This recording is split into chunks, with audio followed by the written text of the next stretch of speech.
Hi everybody and welcome on my channel. My name is Marie and today we're going to talk about love. I know it's not the season yet, I know we're not in February, I know it's not Valentine's. I don't care, I just wanted to talk to you guys about some books that I really enjoyed for their love stories.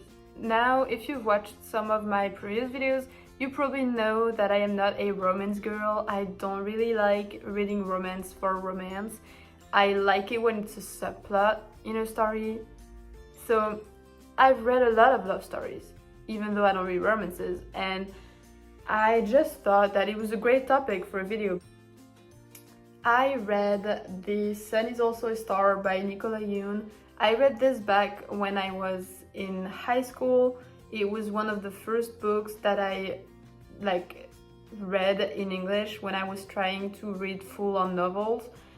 And I really enjoy it. Basically, you follow the story of Natasha, who lives with her family in the United States illegally, and she's getting deported that night. This book is everything that happens in this book happens in a day, which is an amazing thing, I think, for a book. It's like a very interesting take on a story. And you also follow Daniel, who is a Korean American, and they're gonna meet. And they're gonna, kind of fall in love. Well, they are gonna fall in love. And the thing is that Natasha is getting deported and she's trying to do everything in her power to stop that because she doesn't want to go back to Jamaica. She doesn't want to leave her friends behind. She doesn't want to leave her life behind, which is understandable.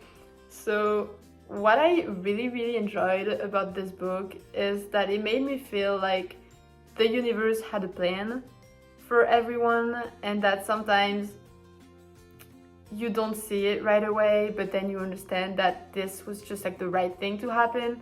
I don't really know how to explain, but at the time I was in a long distance relationship that was driving me absolutely crazy. But this book made me feel like everything was gonna fall into place and everything was going to be okay. And it was, and it did. Everything did fall into place, and that's what I really like about this book. It taught me many things about what love can mean, and that's one of the reasons why I love it so much.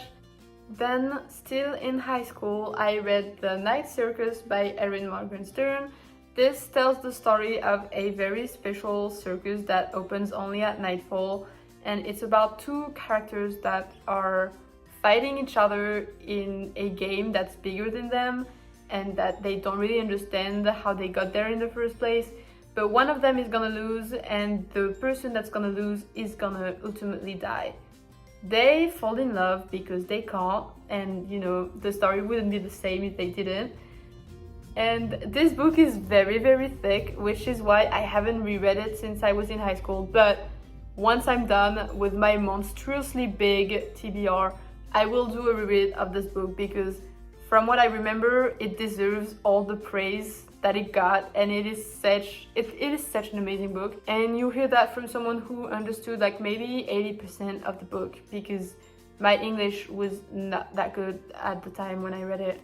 And what I recall most of that book is feeling like I had never had my breath taken away by the side of someone. I had never felt like prickles on my body and tension and like spark over someone like ever.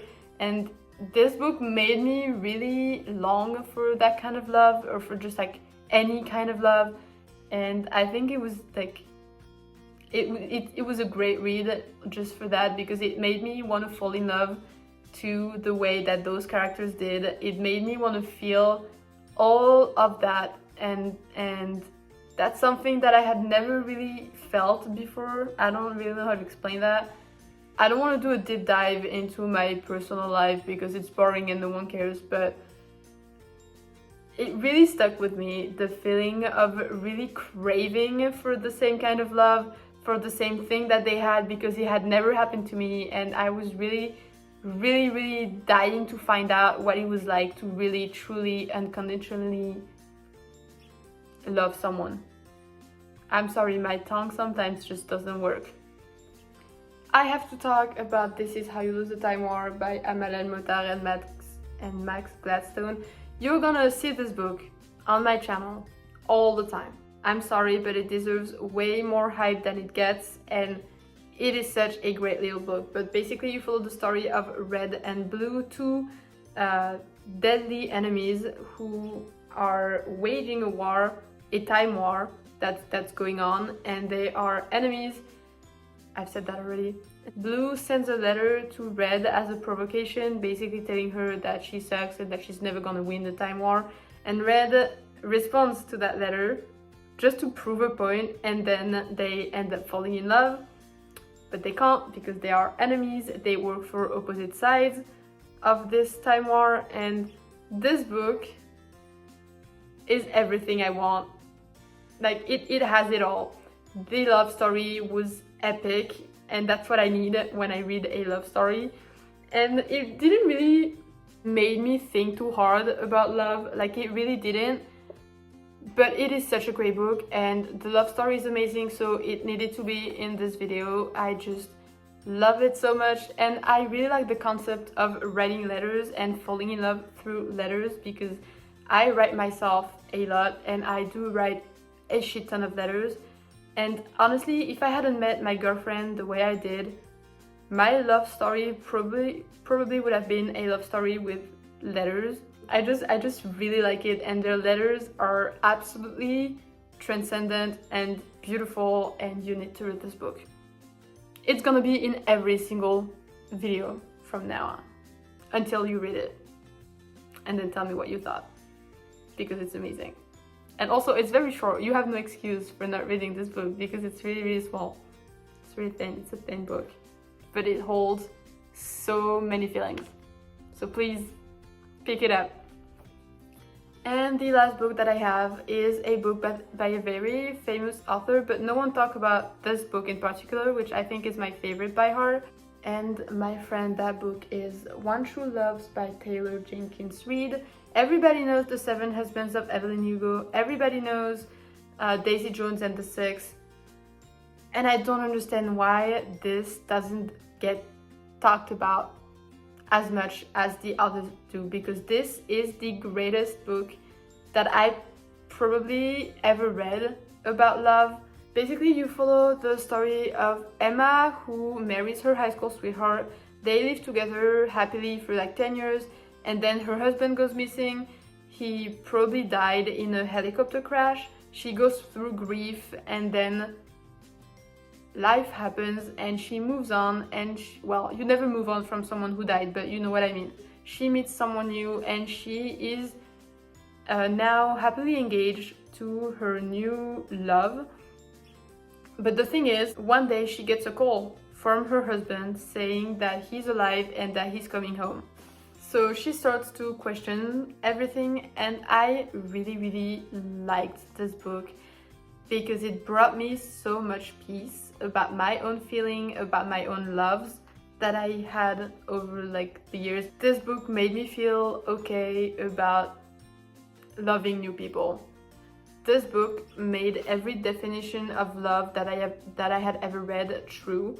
Like, love is different for everybody, and it's okay to fall out of love, to fall for someone else, for someone new, and it doesn't take away the fact that the love that you had before mattered, and that you are who you are because you loved those person, even though you can't have a future or stuff like that.